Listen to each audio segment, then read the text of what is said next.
In 1873, a promising young writer named Mark Twain co-authored a book called The Gilded Age. Gilding was a common process in the 19th century in which a thin layer of gold was applied to a non-precious object, hence making it appear more valuable than it actually was. Twain's satiric novel poked fun at America's increasing obsession with getting rich quick. Historians adopted the phrase to describe the period of American history between 1870 and 1900. A period where the growth of industrialization and prosperity thinly disguised the corruption of politicians and businessmen that festered beneath the era's golden veneer.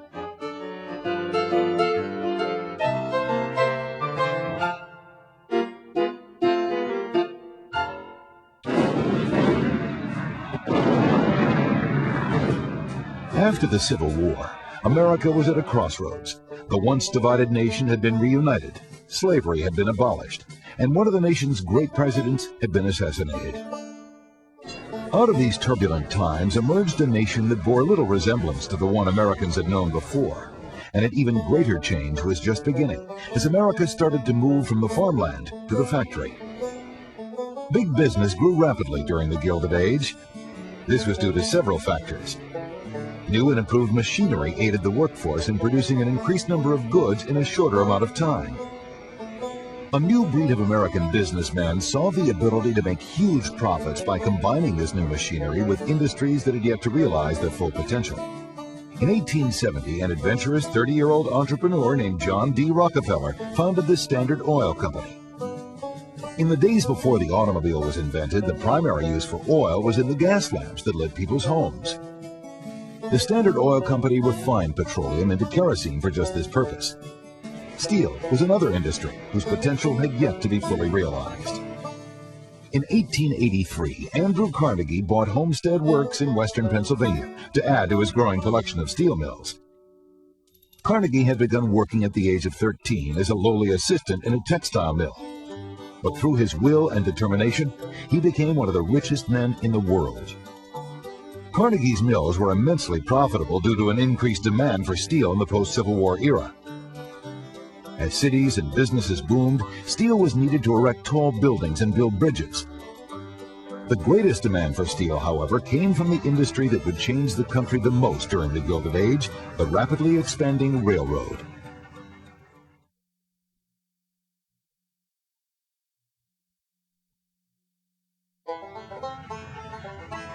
At the end of the Civil War, there were just 35,000 miles of railroad track in the entire United States, located chiefly in the lands east of the Appalachian Mountain Range. By 1900, there were 193,000 miles of track, including 4 transcontinental railroad lines that linked the east and west coasts.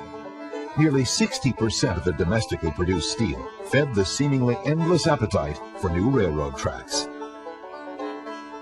The railroad drastically changed life in America. Prior to the Transcontinental Railroad, it took months to cross the country in slow, horse-drawn stagecoaches. The journey was arduous and dangerous, and many pioneers who left the East in search of a better life out west instead found their fates. The railroad cut travel time on the 3,000-mile trip from coast to coast from months to roughly 1 week.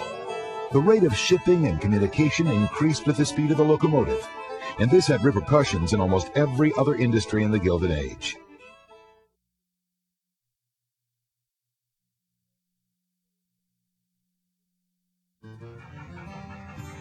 Railroad locomotives were powered by steam engine. This same technology was used to power thousands of machines in all facets of industry. The machines were capable of an exponentially larger output than mere manpower. This machinery was effective, but also very expensive.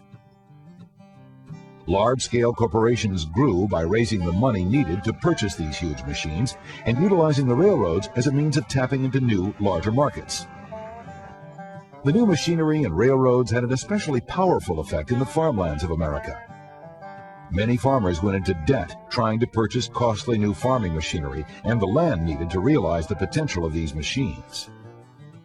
Farmers began to change what they grew as well, specializing in 1 or 2 cash crops to maximize profits and pay off mounting debts. This specialization made it so farmers were less self-sufficient, depending more on the marketplace than their fields for their livelihood.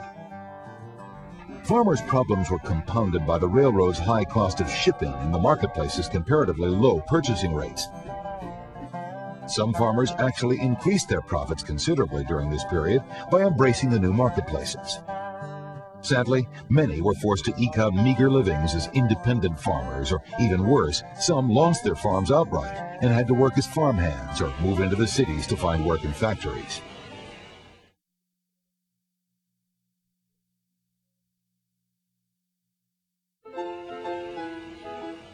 While the rise in new machinery robbed some men of their jobs, it created new jobs for others. Mechanics and machine operators were now more in demand than craftsmen. The majority of these new positions were made available in the factories of the nation's largest cities.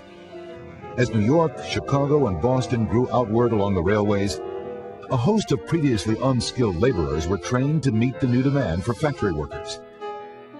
Disillusioned farmers who moved up from the country filled part of the need, as did young men who grew up in the country but dreamed of finding their fortune in the cities. City population swelled as a result. New York's population doubled, and Chicago's population quintupled. Even smaller cities boomed. Los Angeles had only 5,700 citizens in 1870. By 1900, the population was over 102,000. In the same period, the size of Philadelphia nearly doubled. Former country dwellers made up a large part of the new population in the cities, but the flood of immigrants entering the country also made up a large part of the new workforce. People from all parts of Europe were migrating to the United States in record numbers between 1870 and 1900. During the 1880s alone, around 5 million foreigners entered the country. Seeking political freedom and economic prosperity, most had to settle for difficult and dangerous low-paying factory jobs and cramped living quarters in filthy city tenement houses. 60-hour work weeks were not uncommon, and benefits such as pensions or workers' compensation were practically unheard of. As cities grew, the need for new buildings opened up another avenue for employment in construction. For the first time, steel was being used in mass quantities to create the skeletal frames upon which the city's tallest buildings were built. Called skyscrapers, these buildings were often 10 to 20 stories high, and they stood as symbols of power and the achievement of the American dream. But much of that dream was denied to the immigrants, most of whom lived in poverty in the city's slums.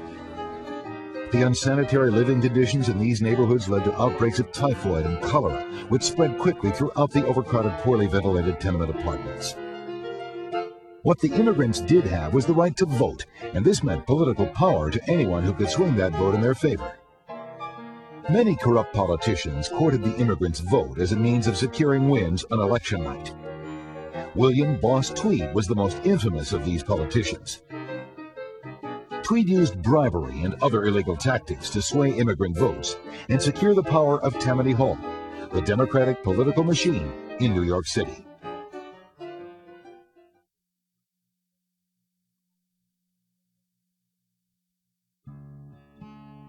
Immigrants were not the only oppressed group to gain political power in the Gilded Age. In 1870, Hiram Revels became the first African American to be elected into the United States Senate. Revels served as a Mississippi senator until March 4, 1871.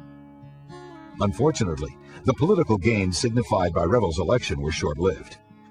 Many Southerners feared the political power that the newly freed African Americans could wield, as blacks now outnumbered whites in the South. By 1877, Georgia had passed a law which taxed polling places, meaning that African Americans would have to pay money to place their vote. This tax was just the first of a host of legislation that swept throughout the South and served to disfranchise African Americans by robbing them of their voice in politics. In addition to the tax, literacy tests were a common means of disfranchisement. If you couldn't read, you couldn't vote. Since many of the former slaves had gone uneducated, the literacy tests proved effective in robbing them of their rights. When legislation didn't work, however, lynching and political violence did. The terrorized and disfranchised African Americans were also subject to Jim Crow laws, which enforced segregation. By the late 1890s, African Americans were stripped of most of the rights that were promised to them after the Civil War. In 1896, the Supreme Court ruled in the case of Plessy versus Ferguson. The ruling stated that separate but equal facilities and accommodations were legal under the Constitution. Everything from schools to public restrooms to railroad cars was changed to meet the standards set by the decision. Segregation was thereby legalized and stayed that way for nearly 6 decades.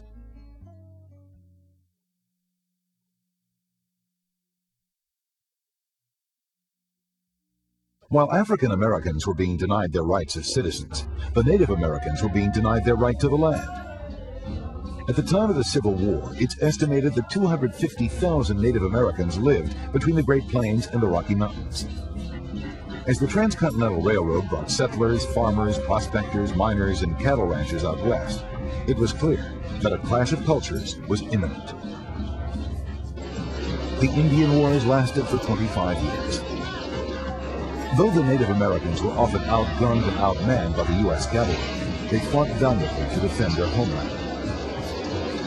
Though the battles often had heavy death tolls, it was the slaughter of the buffalo by railroad workers and frontiersmen that caused the most staggering damage to the Native Americans, who depended on the animal as a chief source of food, clothing, and shelter.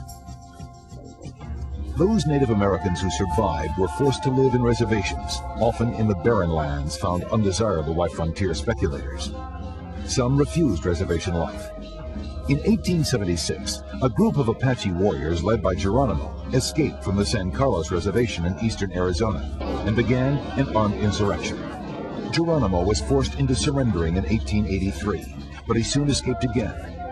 Geronimo's final surrender in 1886 marked the end of the last significant Native American guerrilla action in America. By that time, Geronimo's army was composed of only 16 warriors, 12 women, and 6 children. Geronimo and over 300 of his Apache followers were forcibly shipped to Fort Marion, Florida, where he could be more easily contained. The darkest time in Indian Wars came in 1890 in Wounded Knee, South Dakota. U.S. cavalrymen were in the process of disarming a group of captured Lakota Indians when it mistook the actions of one of them to be hostile. The cavalrymen opened fire, and when the smoke cleared, 250 Native American men, women, and children were dead. The massacre served as a symbol of the negative aspect of America's conquest of the frontier.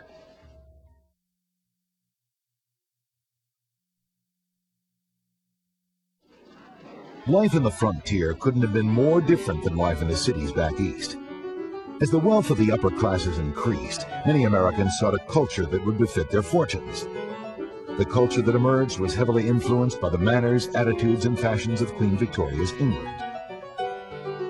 These American Victorians filled their homes with ornate furniture and knickknacks, believing their newfound wealth could buy them everything, including class. Appearance was everything for Victorian women.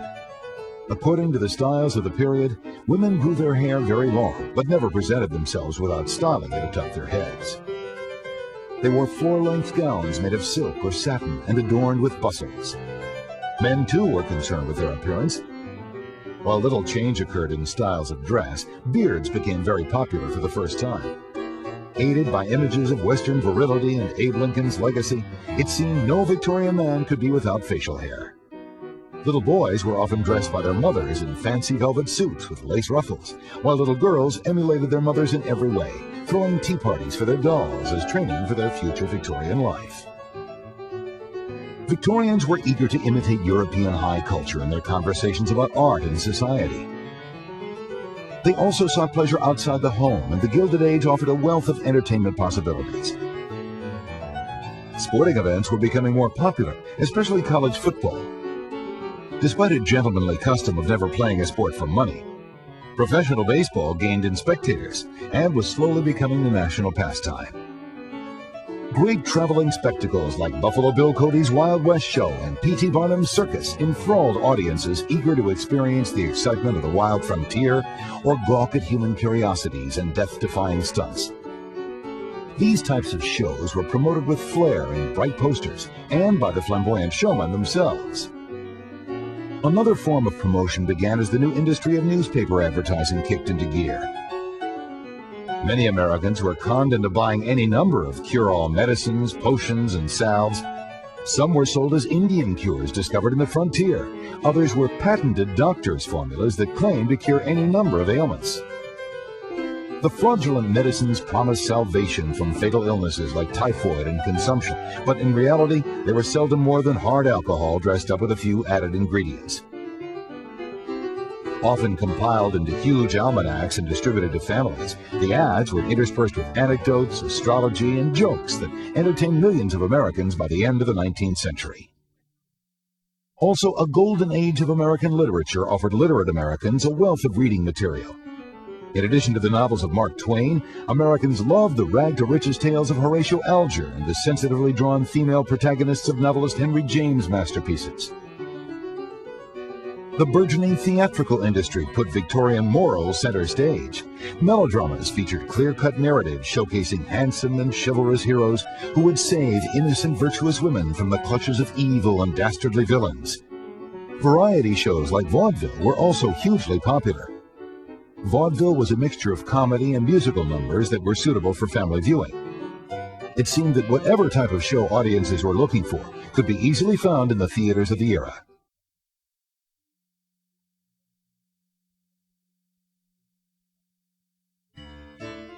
Not all women were resigned to lives of simple domesticity like the Victorians. The women's suffrage movement was still in its infancy, and it would still be many years until women were given the right to vote, but society was beginning to change to their benefit. More women were joining the workforce than ever before. More than half of America's colleges turned coeducational and began graduating women as doctors, lawyers, and other high-ranking professionals.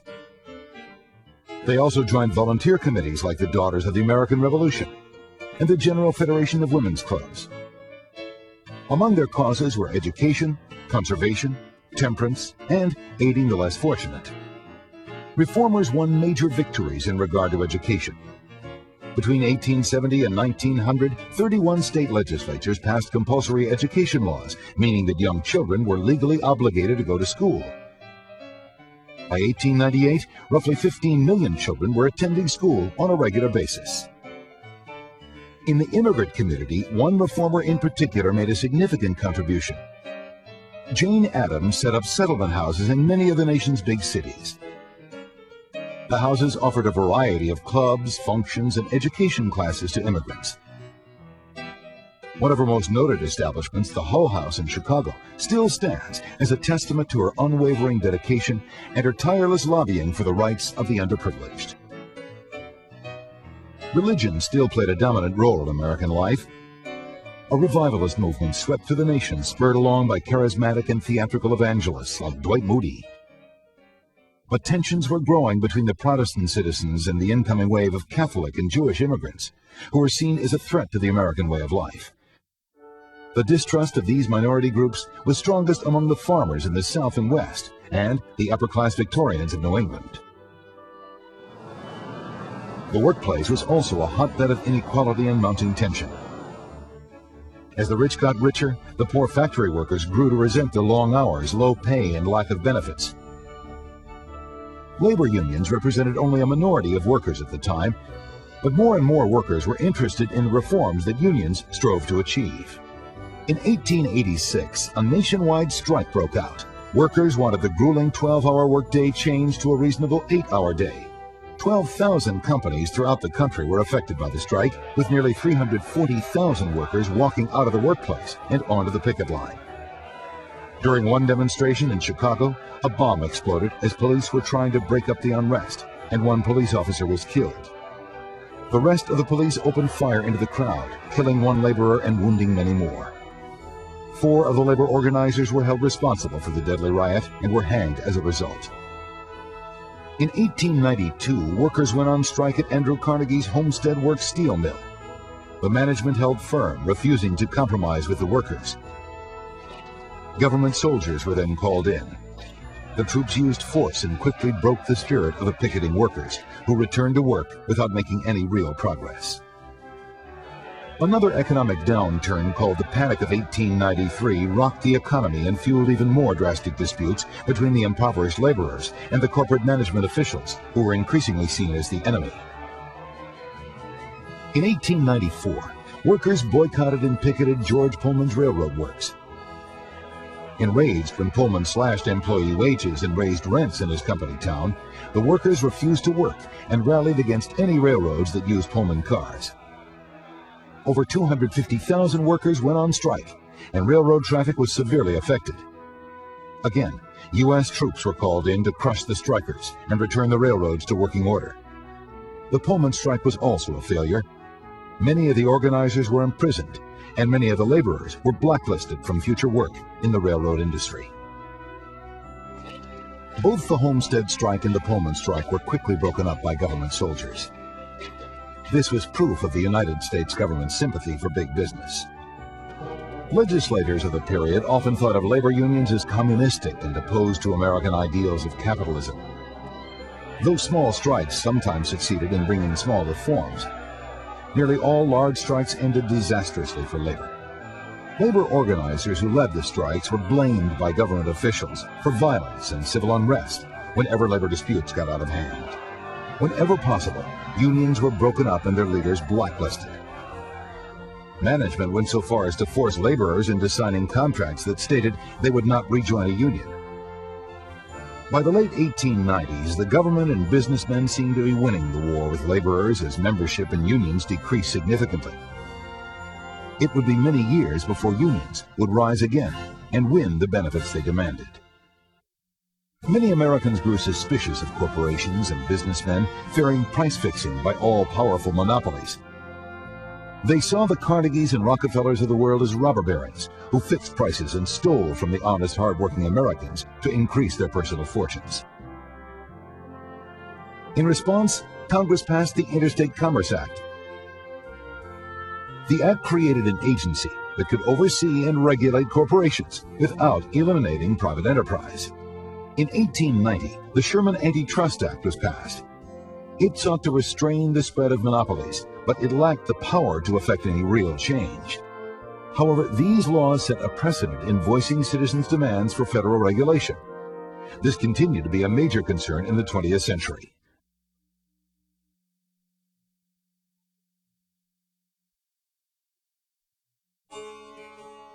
During the Gilded Age, politics was a large part of everyday life. Between 1870 and 1900, voter participation reached an all-time high, often exceeding 70% in the northern states. The Republican Party dominated, with support in the North and West, which stemmed from the Civil War. The Democratic Party mixed the immigrant Catholic political machines of the North with the Anglo-Saxon Protestant South. Cultural and religious issues often shaped the outcome of elections. Newspapers offered coverage of political events that was often slanted by the party affiliation of the owner. Entire families went to campaign rallies and listened to speeches by the great orators of the day.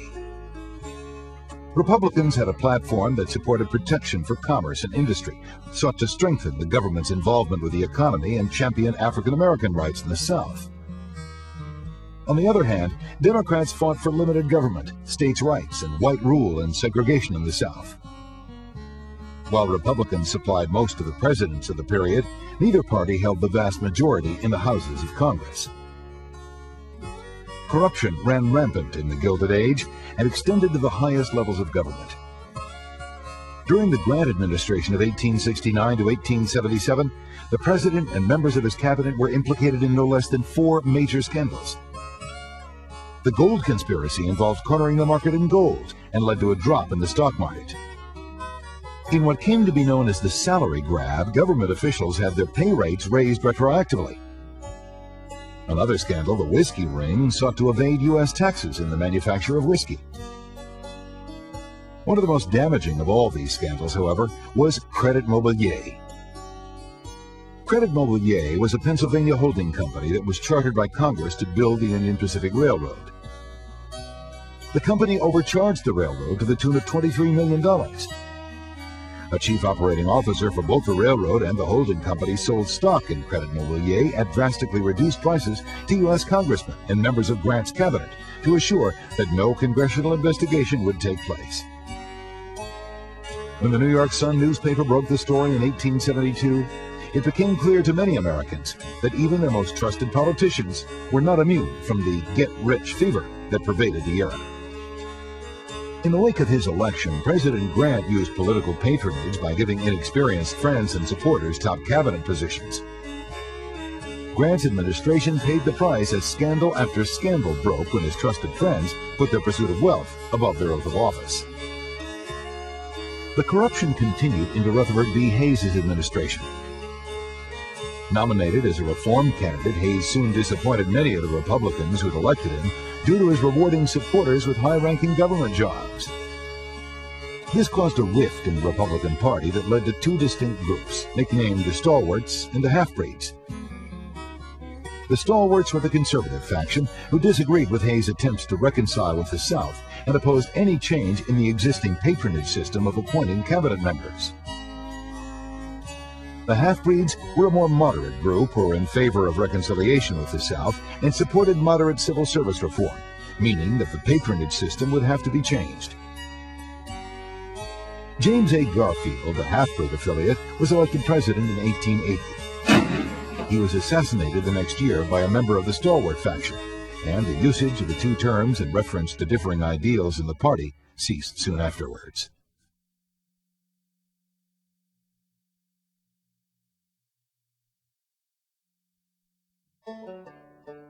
During the economic panic of 1873, agricultural prices were declining. Farmers, who were already suffering financially due to industrialization and urbanization, were in even greater turmoil as they saw their profits slip away. Many of these farmers believed that it was the Eastern bankers and businessmen who were setting the government's currency policy, and they began seeking change. Loosely knit farmers' alliances were formed during the 1880s, and they lobbied for regulation of the railroads, tax reform, and the free and unlimited coinage of silver. The pleas of these groups went largely ignored by the Republicans and Democrats, but the growth of the farmers' alliances was so rapid that talk of a third political party soon began. In 1892, a political convention in Omaha marked the birth of the Populist Party. The Populist platform centered mainly on the free coinage of silver, graduated income tax, government ownership of transportation and communication, and most improbably, the complete abolition of national banks. Other populist agendas include civil service reform, shortening the workday to 8 hours, immigration reform, and a law that stated that non-citizens could not be landowners. The Populists gained the most support among farmers in the West and South, who were increasingly disillusioned with the Democratic Party. But industrial workers in the East were also drawn to the new party by the promise of a shorter workday and pensions. In 1892, the Populists ran their first candidate for president and received over 1 million popular votes, a surprising show of strength for a fledgling party. In the 1894 midterm congressional elections, populist candidates collected nearly 1.5 million votes. This startling increase proved that many Americans favored populist politics, and the Democratic Party took note. In 1896, the Democratic presidential candidate, William Jennings Bryan, eloquently spoke on behalf of the adopted populist idea of free silver coinage. This change in party platform swung the majority of populist votes to the Democrats, who in turn lost to the Republican candidate William McKinley. This defeat, coupled with rising farm prices, brought about the dissolution of the Populist Party.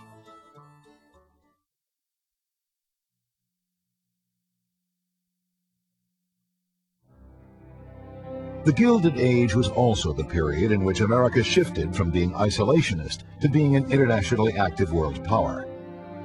In 1893, the western frontier was officially closed. For the previous 300 years of its existence, the dominant fact of American life had been expansion. But a new frontier was just beginning as economic prospects around the world led businessmen to seek new markets beyond the borders of the United States.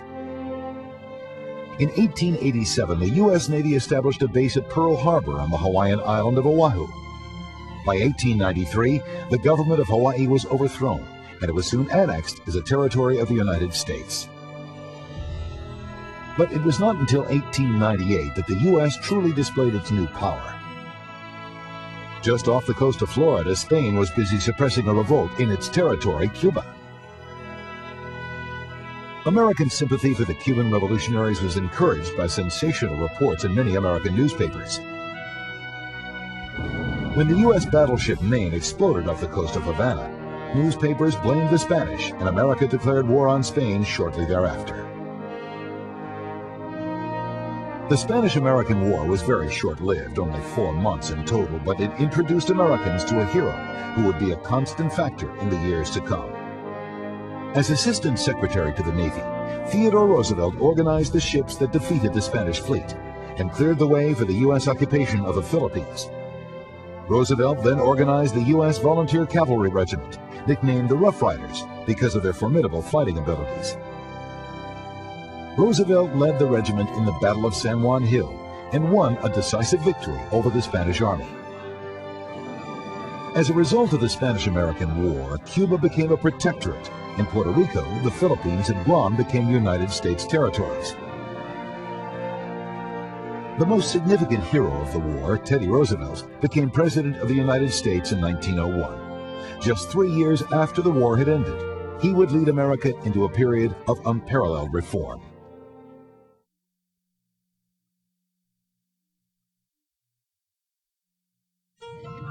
The United States would be further impacted by 4 unique inventions of the Gilded Age.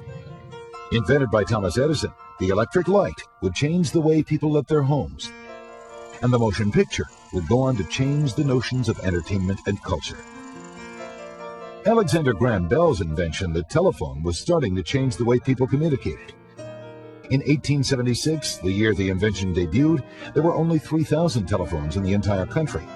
By 1900, that number was well over 1 million and rapidly growing each year. It was during the Gilded Age that the world got its first look at the automobile. Called the horseless carriage, the automobile would change the face of transportation in the coming decades. The Gilded Age was a difficult era in the history of the United States. It was a period of immense growing pains, during which Americans were forced to adapt as their country rapidly changed around them. This resulted in an especially dark period in America's treatment of ethnic and racial minorities. But the Gilded Age also had its share of triumphs. In a relatively short period of time, the economy was industrialized, the country's biggest cities were modernized, and the two-party system was strengthened and refined. Reforms were few and corruption was plentiful, but the confidence of the American people persevered, and the optimism they exhibited helped lay the foundation upon which the America of the 20th century would be built.